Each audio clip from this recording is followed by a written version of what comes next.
안녕하세요. 김은행정사입니다. 예. 오늘은 이제 외국인의 우리나라 국내 부동산 취득에 관한 부분들을 조금 얘기를 해보려고 하는데요. 많은 질문을 하시는 부분에 대해서 제가 많이 답변을 드리곤 했지만은 이 부분에 대해서는 한국은행에 질의 회신을 받아서 좀 알려드린 것도 괜찮다고 해서 질의 회신을 받아서 그 내용도 같이 공유하려고 합니다. 외국인들은 우리나라 이제 비거주 이제 외국인들이 이제 부동산을 취득하는 경우가 굉장히 많죠. 특히나 중국인들이 가장 많은 것 같고요. 그 밖에도 해외에 계신 우리나라 이제 재외 동포들이 우리나라 국내 부동산을 이제 취득하는 경우가 굉장히 많습니다. 뭐 어떻게 보면은 뭐 우리나라에서 뭔가 이제 살 수 있는 부분도 있고 투자 차원에서 하는 부분도 있고 뭐 미국 같은 경우에는 뭐 아는 지인 얘기를 들어보니까는 부동산을 구입한다고 하더라도 그만 그게 이제 부동산 갖고 뭐 투자를 한다거나 이런 부분은 크나크게 뭐 어려움이 있다고 하셔서 우리나라 재외동포들은 우리나라에다가 부동산을 사셔가지고 이제 투자를 해서 이렇게 하신다는 이제 말씀을 이제 들은 것 같습니다. 그래서 우리나라 부동산 투자나 어떤 구입에 관한 어떤 문의가 많고 관련된 외환거래법상 어떤 신고에 관한 부분들을 이제 많이 의뢰를 해주시고 하시는 것 같습니다. 그래서 오늘은 그 부분에 대해서 좀 말씀을 드리려고 하고요. 그래서 외국인이 부동산을 이제 취득할 때는 이제 그게 아파트가 됐든 아니면 외국인 회사가 우리나라의 연락사무소나 지사를 얻으면서 임차가 아니라 부동산을 구입해서 가시는 경우도 굉장히 많습니다.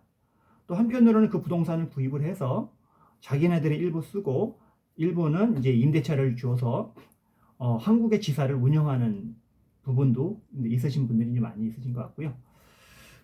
그러면 제가 이제 오늘 말씀드릴 부분은 이 외국한 거래 신고를 할 때 이걸 언제 해야 되는지 이런 부분에 대해서 좀 많이 말씀을 하신 것 같고요. 그래서 그런 여러 가지 주요 질문에 대해서 이제 질의 회신을 받은 내용을 좀 알려드리려고 합니다. 일단은 외국인이 부동산 취득 신고를 하기 위해서는 외환거래법상 관련 법이 외환거래법입니다. 외환거래법상 신고를 하셔야 되는데 사전 신고가 원칙입니다. 사전 신고가 원칙이고요. 부동산 취득 신고 경우에 신고인이 부동산의 소유권을 취득하기 이전 시점이라고 보시는데요.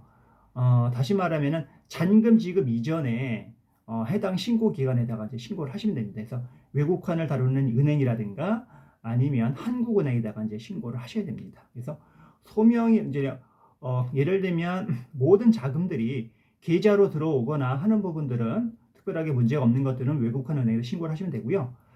뭐 증여, 차입, 대출 뭐 여러 가지 차원을 해서 자금 입증이 좀 어려운 부분들은 관할 한국은행에다가 이제 신고를 하셔야 됩니다. 네.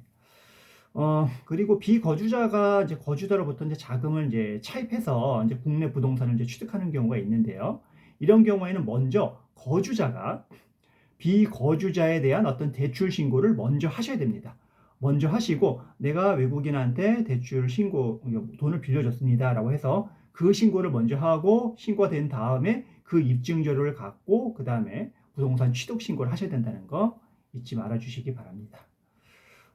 그 다음에 증여를 받는 경우가 있어요. 예를 들면 우리나라 이제 국민이 외국에서 시민권을 취득했는데 한국에 계신 부모님이나 할머니가 나한테 증여를 한다라는 경우가 굉장히 많으십니다. 특히 미국, 캐나다 이쪽에 계신 분들이 굉장히 이런 분들 많고요. 또 호주, 뭐 뉴질랜드 이쪽에 사신 분들이 주로 이런 부분 질문을 많이 하시는데요. 그래서 그 비거주자가 거주자로부터 부동산을 증여받는 경우에는 거주자, 한국의 거주자의 증여 신고가 있어야 되고요. 먼저 그 다음에 비거주자의 부동산 취득 신고를 하여야 됩니다. 그래서 순서를 이런 식으로 잡아서 하셔야 되는 거고 왜냐? 부동산 취득 신고할 때는 그거에 대한 증여라든가 차입이라든가 대출에 관한 것들이 입증이 돼야 되기 때문에 먼저 선행 절차를 거주자분들이 먼저 해주셔야 됩니다. 그래서 증여 신고를 먼저 해주시라라는 부분 알고 계시면 될 것 같고요. 또한 비거주자가 거주자로부터 현금 등 돈을 증여받는 경우도 있습니다. 이런 경우에도 증여 이전에 거주자의 증여 신고가 있은 다음에 이를 바탕으로 비거주자의 부동산 취득 신고가 이루어져야 된다라고 알고 계시면 될 것 같습니다. 네.